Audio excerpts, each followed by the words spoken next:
Hi there, my name is Blacklock. I'm a Master P.G.A professional. I'm based an hour north of London in England, and I'm in the Orca swing fitting studio. So this simulator, powered by the Foresight GC quad, it's the best launch monitor on the market. It's the one used by most of the tour pros. So the Orca components are the best you can buy. The shafts, the heads are unique, and the very thorough fitting process. When you come here, you know they're going to leave a set of golf clubs that are tailored perfectly to your needs.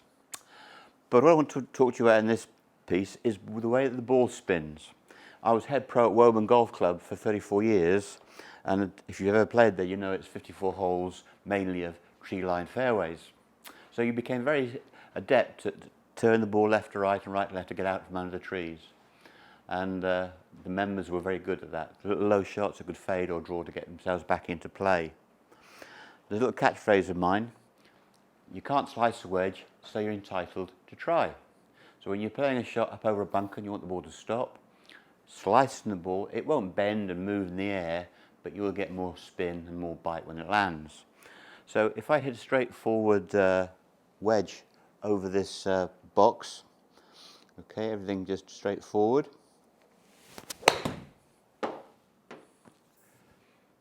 Hitting the ball down the line.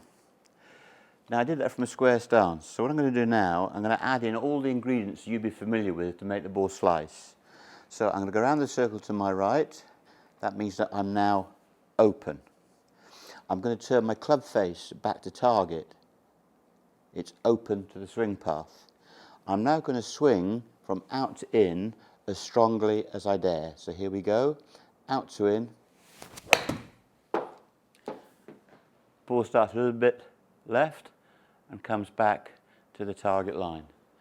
So that's a nice way of playing a wedge shot. Personally, I don't like the word bounce, it's too abrupt. I like the word skid.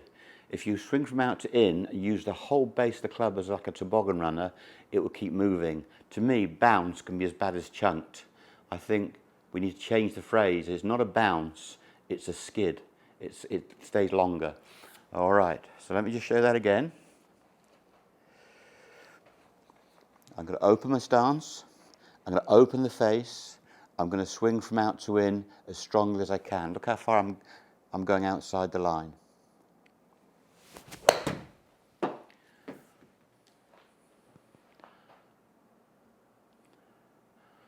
So you can see it helps your grouping, okay? And using the whole soul of the club, okay? So not an abrupt journey, not bounce, one thing, but skid. It keeps moving on mud, on tarmac, you name it, it'll keep moving. Bounce is always a bit iffy for my liking. So why doesn't the ball spin? Well, what I've done here is I've made a 3-iron, it's over here, sorry.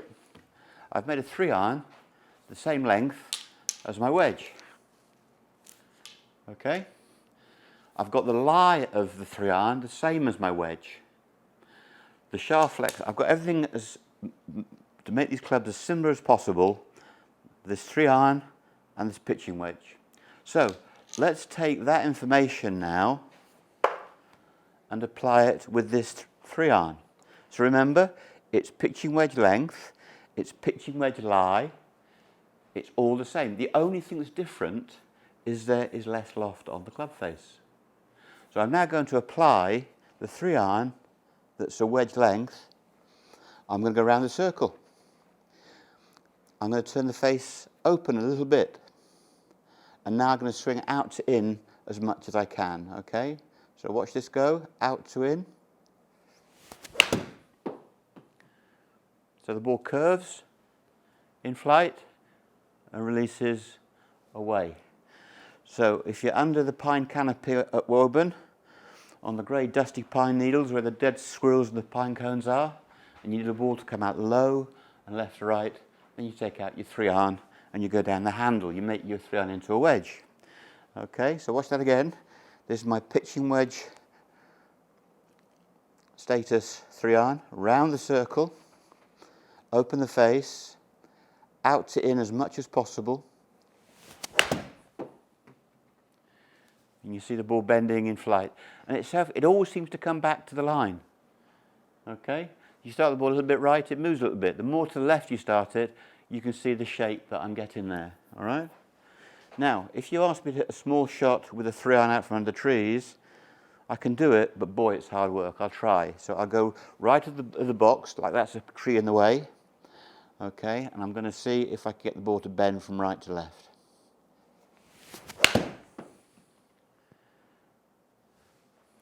So pretty good, but not as volatile as you might imagine.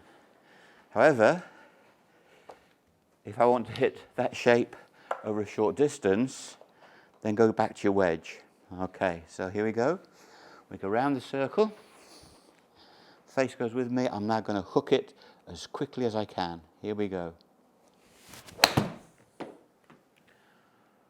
So it's very much easier for me to create that shape for you.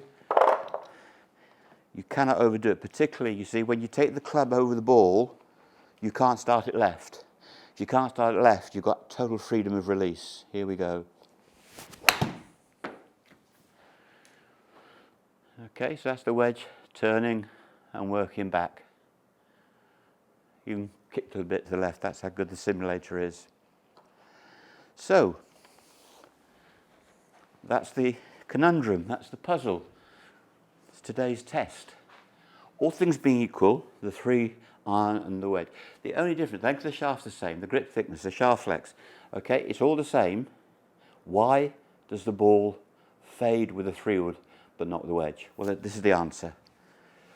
Just imagine with me that that's a globe.